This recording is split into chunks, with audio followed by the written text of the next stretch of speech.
unmanned vehicles, synthetic organisms. Is the military merging human DNA and artificial intelligence to create killing machines that will one day rule the world? Whatever ability or function that the human body has, there is a scientist somewhere trying to make a robot do the exact same thing. Does the government already have a real-life Skynet that is capable of running a war with no human intervention? Right now we're facing a free-for-all. There are military contractors, mad scientists driven to make money, and they're all trying to create the most efficient machines that will make human beings completely expendable.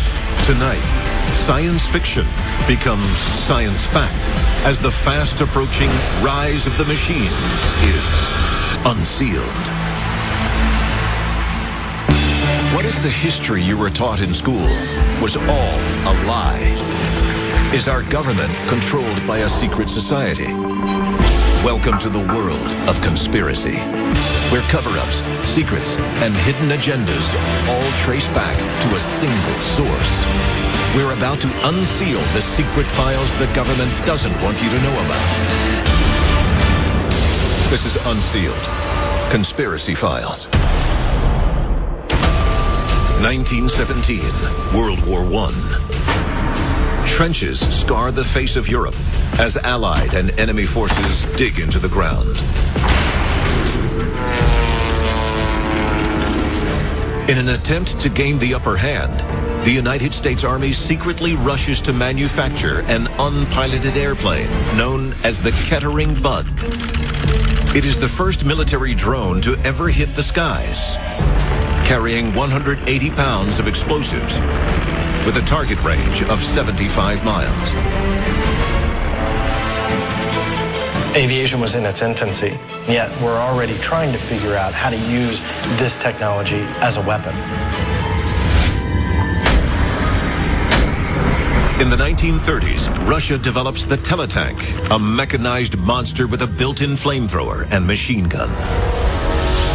In the 1940s, the Nazis roll out the Goliath tracked mine, a deadly miniature remote-controlled tank, the first baby steps of the rise of the machines.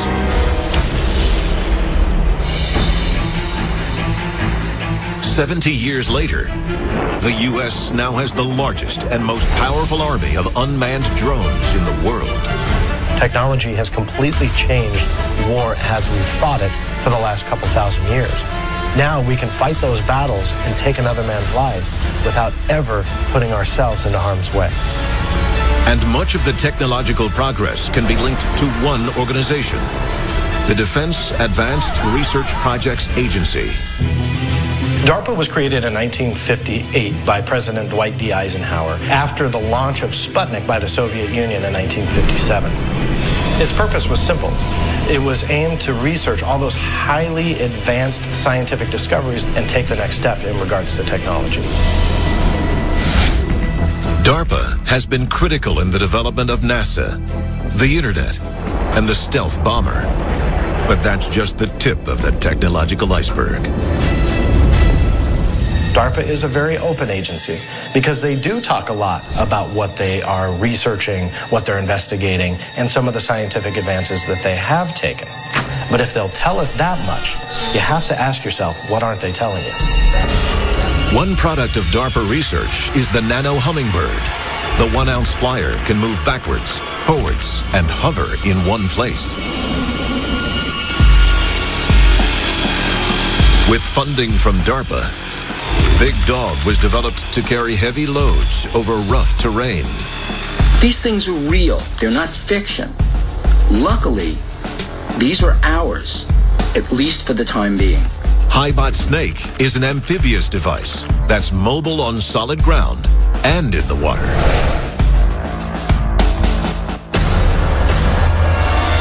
As science makes these advances, they start creating robots that do very small things. One can carry heavy loads, another jumps very high. When you start putting all of that technology together, all of a sudden you have a super soldier, you have an ultimate machine. And then there are the drones.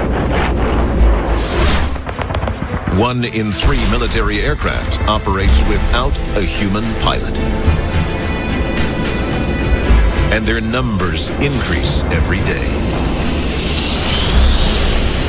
In the beginning, there was a man in the middle of Nevada or DC or even just outside the battlefield that was controlling this piece of machinery. But now, as technology advances, these machines can actually fly themselves.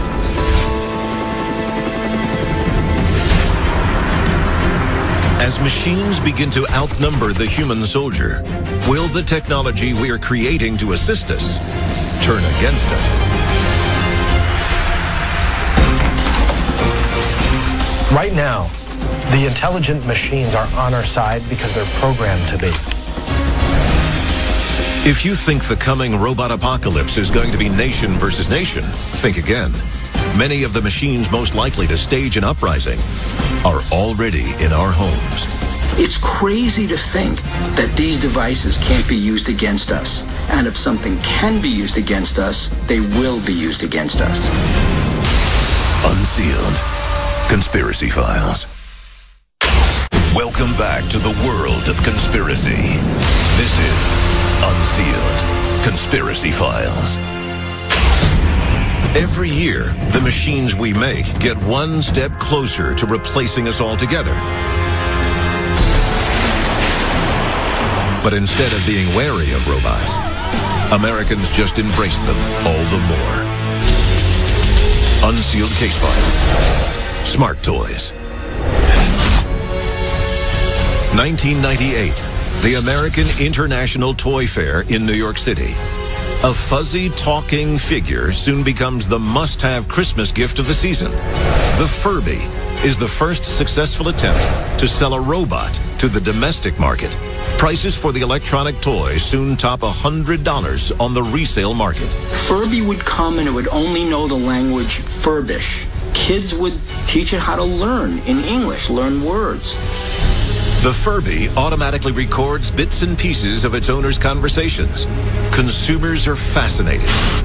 The National Security Administration bans the toy from their offices. Simply by listening to us, it was becoming intelligent. And shouldn't the NSA ban give us a clue about the path we're going down? 1 year later, the Sony robot dog Aibo further solidifies the consumer's love of a robot companion. There's a huge difference between remote control robots and autonomous robots. Autonomous robots don't need human interaction. They can literally make a decision for itself and be programmed to completely live its robotic life by its own. With just minor adjustments, these robot dogs can take and send photographs wirelessly. A few more tweaks allow several to work together as a soccer team. They're learning, they're working together, and they're sending photos of their surroundings to people. How is that not setting off alarm bells? Just 1 year later, in 2000, Honda introduces the first humanoid robot for home use. They name him Asimo for advanced steps in innovative mobility. His stated goal? To assist humans with physical limitations. The idea and the concept was there that one day we would rely on these robots to help us with our everyday tasks. From welding to vacuuming, from performing delicate surgery to making noodles, there seems to be no limit to what a robot can learn to do. And they're talking to each other. My Roomba has a USB port and a Bluetooth. Who does it need to communicate with? We openly share our personal info via social networks. We willingly allow our every move to be tracked by GPS. Imagine an artificial intelligence software utilizing all that data. It can literally map your entire life. 1 billion Facebook users on 1 billion smartphones. Each cell phone and profile containing hundreds of bits of information about you and all your contacts. If you look at our technological infrastructure, our banking information, our power grids, our telephones, they're all connected in some way. That's a digital Armageddon waiting to happen. Intelligent robots and computers have been gathering data on mankind for years. Now we're serving it up to them on a silver platter. First, we like the interconnectedness. We think it's great. But pretty soon we become dependent on these devices.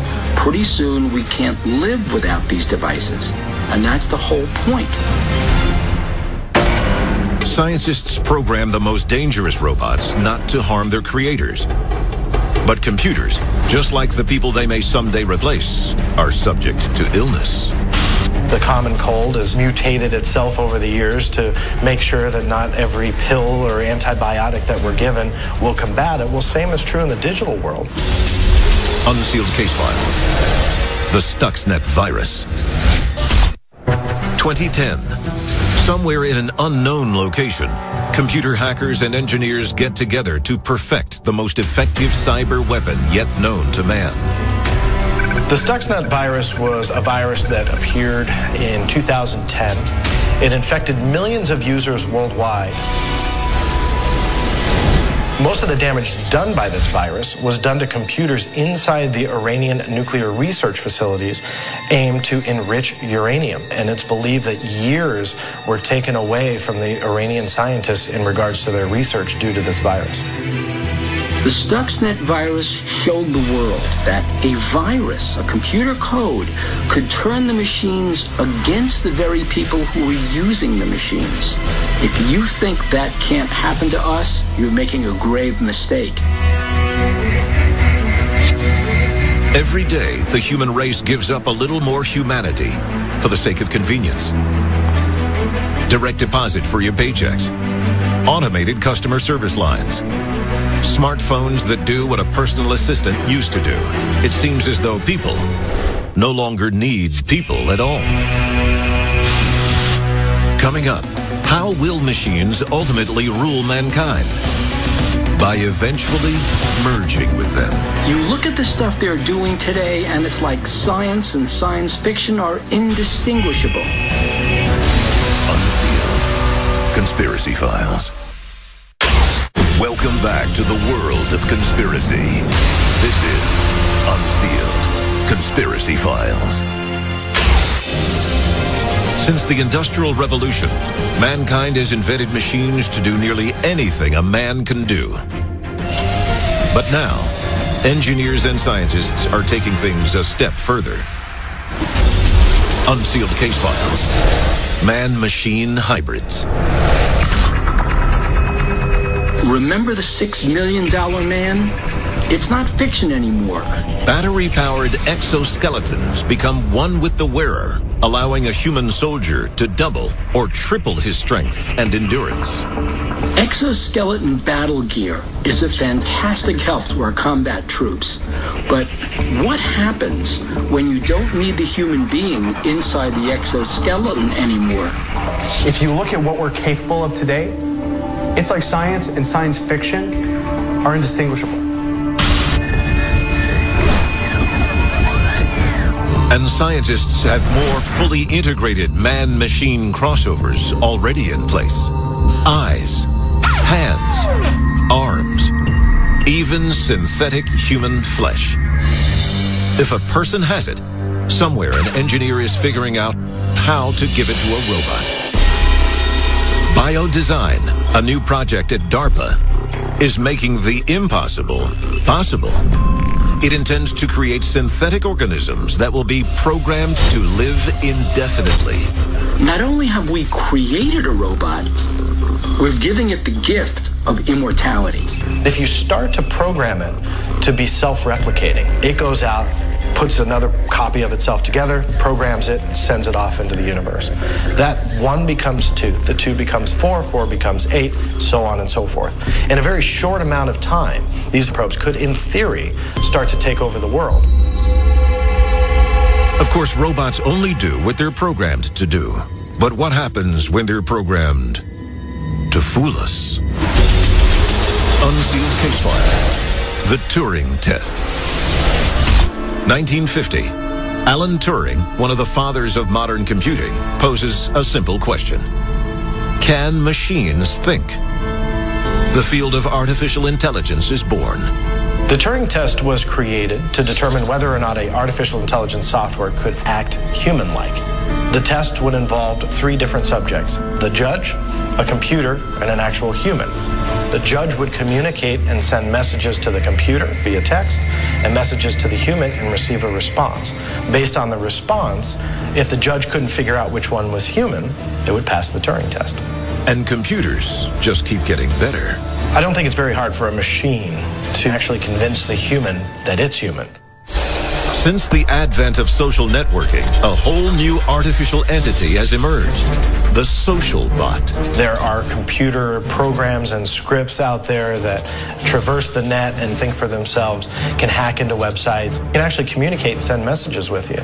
If you're on Facebook or some type of social network platform, all of a sudden you get a message from somebody. Sometimes there's not a human on the other end. How soon before the robots that can fool us become the robots that can rule us? It's more likely than you think. What might happen if software programmers are able to provide that power, that ability for computer-driven robots to think, to make decisions on their own without input from their human creators? The rise of thinking, synthetic, immortal organisms could spell the end of the human race. So what happens when the robots rise up and take technology away from mankind? Everything shuts down. Your cell phone doesn't work, your GPS doesn't work, your car doesn't even work because it's computer driven. Nothing in your life that works by computer operates, and that could only be the beginning of the end. A massive meltdown creates worldwide panic. Satellites go offline. Power grids fail. Water supplies disappear. The Earth goes dark. Your phone, your computer, your car, they're all part of the Matrix. The drones that think for themselves, the weapons that basically define their own targets. What happens when they turn on us? Thankfully, the time when machines take over for mankind still lies in the future. But you'll never believe what they're already doing today. When we return, the mind-blowing truth about robots with a license to kill. When a machine's given the authority to decide to kill a human, we call that the kill clause. Unsealed. Conspiracy Files. Welcome back to the world of conspiracy. This is Unsealed. Conspiracy Files. The time to act is now. There are 3 simple steps you can take to unseal the truth. Follow on Twitter. Follow the Unsealed Twitter feed to receive breaking news of the latest conspiracies as they develop. Tell your story. What did you see that you shouldn't have? The government's known about it all along. Why has nobody told us? Upload stories and pictures to our interactive map. Join the movement. Get the Unsealed bracelet and the unique code hidden underneath to access exclusive content. Stop living in the dark. It is definitely coming this way. Get involved in the fight to unseal the truth. Now. Due to the graphic nature of some images, viewer discretion is advised. Perhaps the most disturbing development in state-of-the-art robotics is also the most deadly. It's known as the Kill Clause. A 2008 report prepared for the U.S. Navy outlines its intention. Imagine the face of warfare with autonomous robotics, mobile machines that can make decisions, such as fire upon a target without human intervention, can replace the soldier in an increasing range of dangerous missions. Will these devices actually be able to make kill decisions based on the actions of the human beings they're targeting? We can't be sure that that's not already happening. Robots have been designed to think, to feel, to replicate, to fool us, and most dangerously, to kill us. It's not a matter of if the machines will take over, but only when. Unsealed. Conspiracy Files.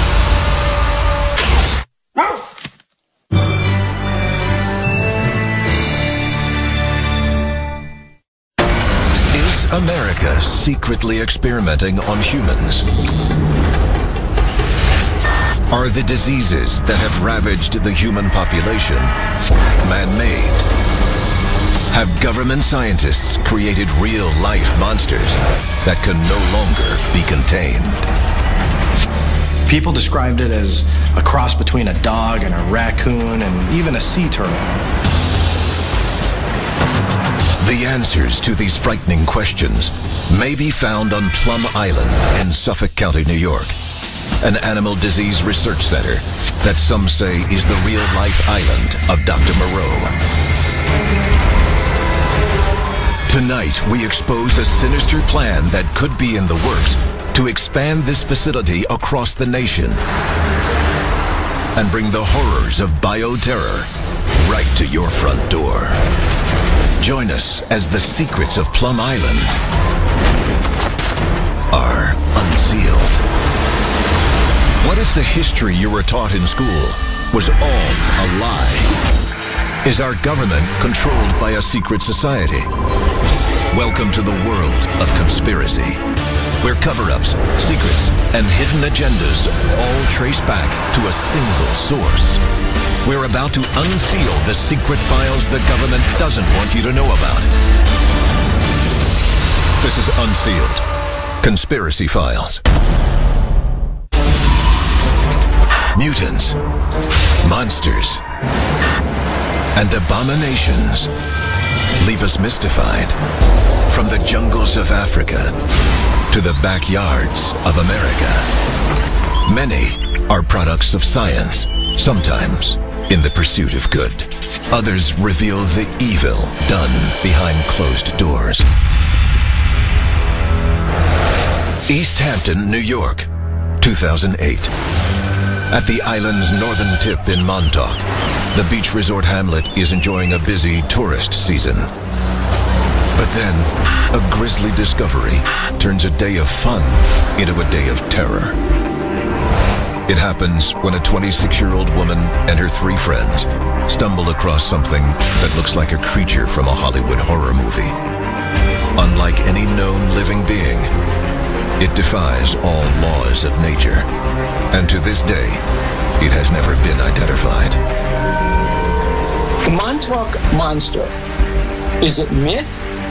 Or is it real? People described it as a cross between a dog and a raccoon and even a sea turtle. It seemed like every part of nature played some type of part in the creation of whatever this was.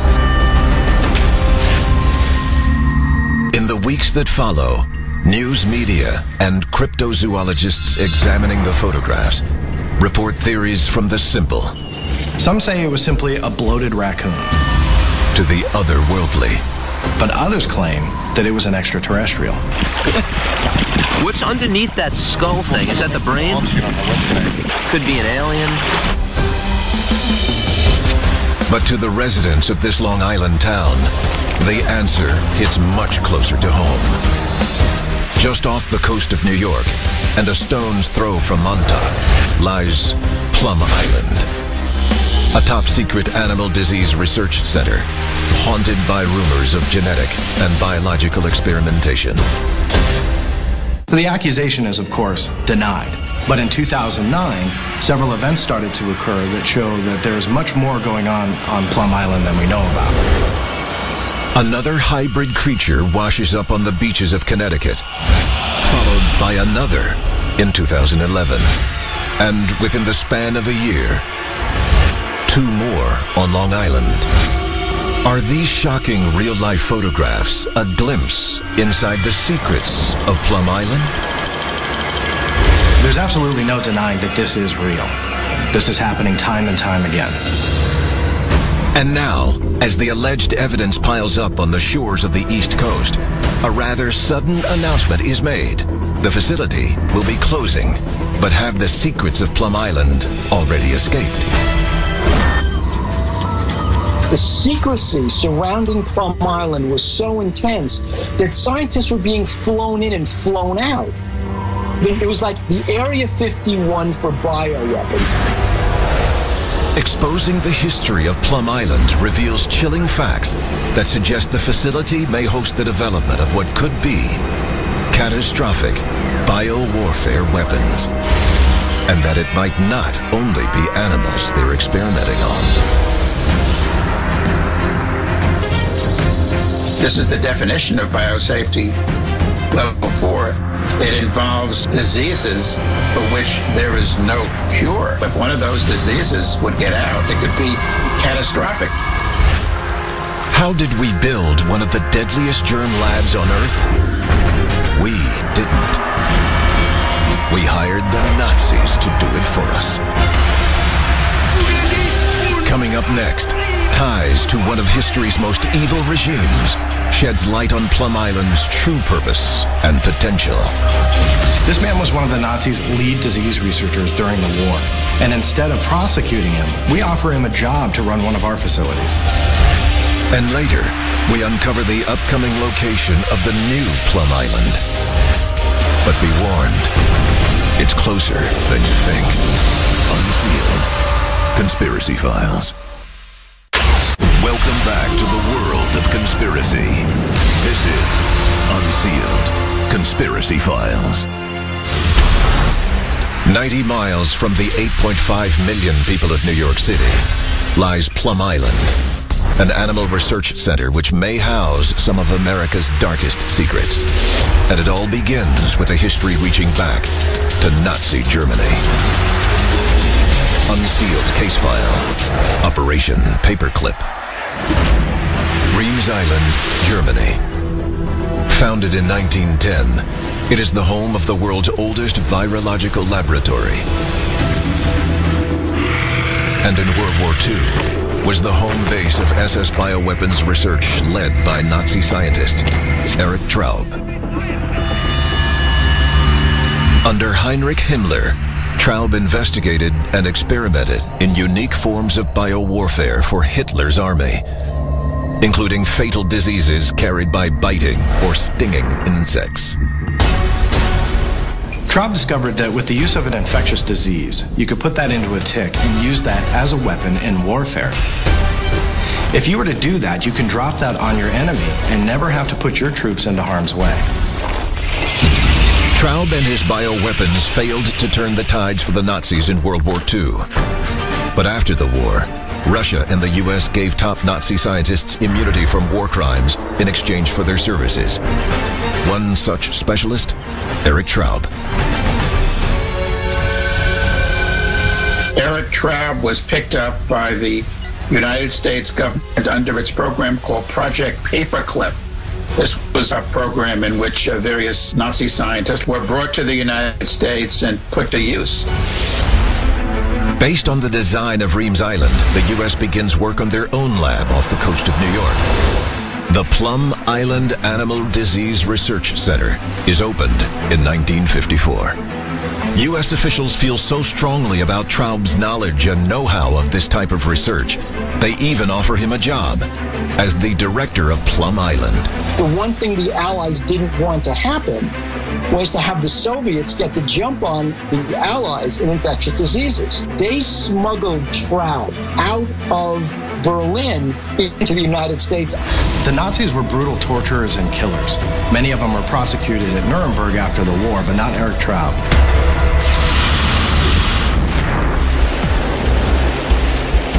(1975). The small, quiet town of Old Lyme, Connecticut is home to 7,500 residents just east of the Connecticut River and is ground zero for a frightening new affliction. An outbreak of fever, fainting, psychosis, delusional behavior, and paralysis. The infection is the first of its kind, and it's named after the town. Lyme disease is a very devastating nerve disease. But most unsettling is how the disease spreads, through ticks. And just 25 miles downwind from Old Lyme, Connecticut, across Long Island Sound, is Plum Island. This is Erich Traub's calling card. Documents from the National Institute of Health show that Plum Island has experimented extensively with tick-borne diseases. Was this a case of Traub's infected ticks escaping the labs? Or even worse, was the spread of this disease intentional? While accusing a government facility of experimenting with disease on its own people may sound treasonous, it is, in fact, deadly accurate. In 1962, during the administration of John F. Kennedy, he initiated a project known as SHAD.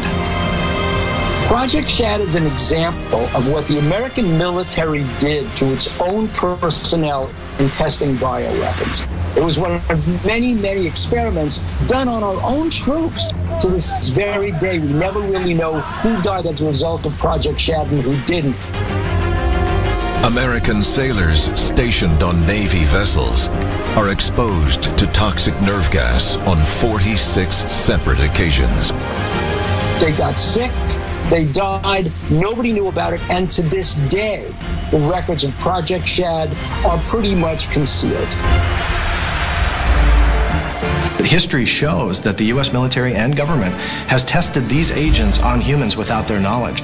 The Tuskegee experiments with syphilis prove beyond any shadow of a doubt they will do it. And it's proven, it's factual, it's documented. But what about the experiments we don't know about? The ones that could be happening to any of us right now. Coming up next, biolab experiments on human beings might seem unthinkable until a body washes ashore. Plum Island, a very unusual body. It was found by security guards there at the facility, and it was said to not fully be human. And just because you don't live on the East Coast doesn't mean you're safe from an outbreak that's eating people alive. Unsealed Conspiracy Files. Welcome back to the world of conspiracy. This is Unsealed Conspiracy Files. History has proven the U.S. government is willing to poison its own people with agents of biowarfare. But is human experimentation actually being carried out on Plum Island? You have a base designed by a Nazi studying the effects of biological agents on animals and humans. Makes you wonder if humans themselves are being tested on Plum Island. What if the next Montauk monster is a human? In January 2010, some say he was. A 6-foot-tall African-American male washed up on the shores of Plum Island. He was found by security guards, and it's said that he wasn't entirely human-like in appearance. He had these abnormally large fingers. To date, the case remains unsolved. But one detail in particular causes alarm. The victim was reported to have 5 holes drilled into his head, a potential sign of invasive brain surgery or experimentation. Why would the government experiment on human beings? Why would they take these biological agents and use them on unwilling human subjects? I think the answer might be that we have to see the effects of these biological agents before we implement them in war. If humans are being subjected to biological tests in this lab, how can it be kept secret? Unless they're not working alone. Unsealed case file. Biohazard outbreak. A 2007 study reported that 113 laboratories throughout the U.S. with bioweapon capabilities refused to disclose their operations to the public. This secrecy, a violation of the Geneva Convention, would normally not be allowed by federal law. But reports indicate amnesty was granted by President George W. Bush. Members of Congress and fellow Americans. It seems that the answer is pretty clear that the United States government is funding these programs, testing biological agents. Whether they're testing them on animals or humans doesn't really matter. They're funding the research. Now, if you have more than 100 facilities that don't want to disclose what they're doing, you have to ask yourself, what is going on that we just don't know about? Syphilis in Alabama, yellow fever in Florida, Lyme disease in Connecticut, hantavirus in New Mexico, even bubonic plague. With disease labs spread across the country, experimentation is just one of the possible threats. A simple mistake could be the beginning of an epidemic that would devour us all.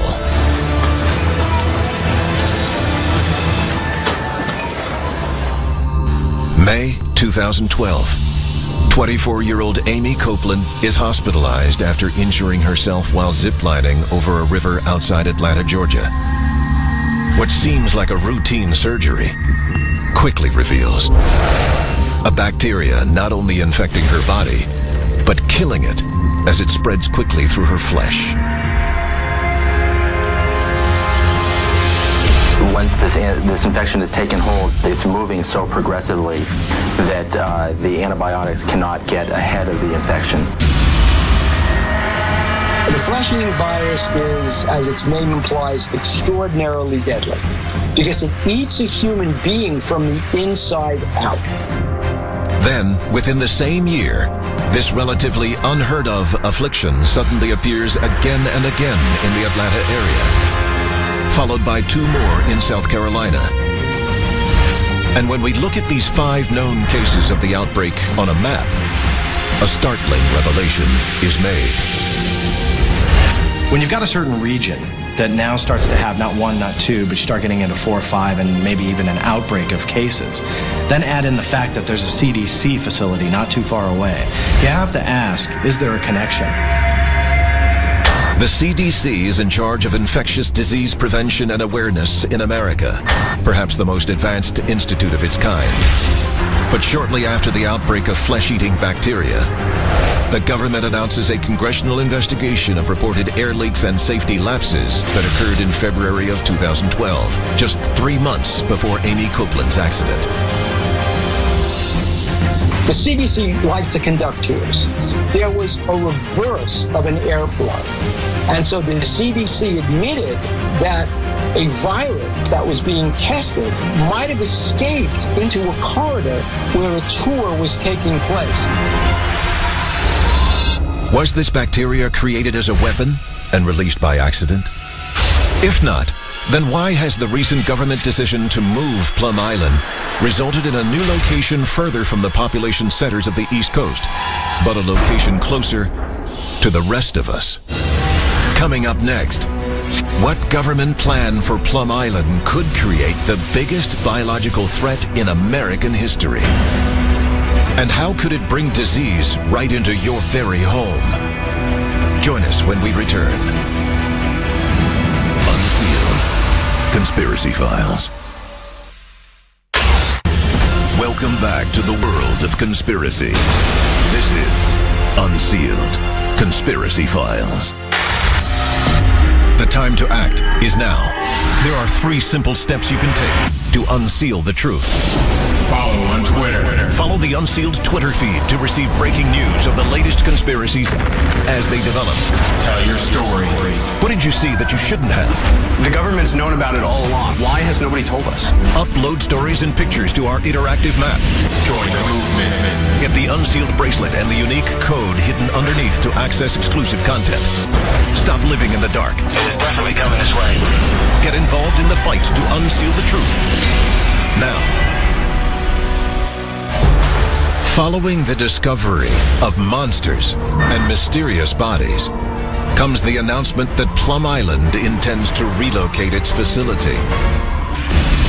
The new location, Manhattan, Kansas, right in the heart of cattle country. According to the government, the lab is moving for financial reasons. But relocating such a facility in the breadbasket of America could have catastrophic consequences. So what if one of these pathogens got into our meat supply? You're in the middle of Tornado Alley. What if nature decides to rip a tornado through that building? Could an outbreak spread through the nation, resulting in a catastrophic death toll? If the stories of Plum Island are true, we may find out, with each of us an unwilling participant in the experiment. Unsealed Conspiracy Files.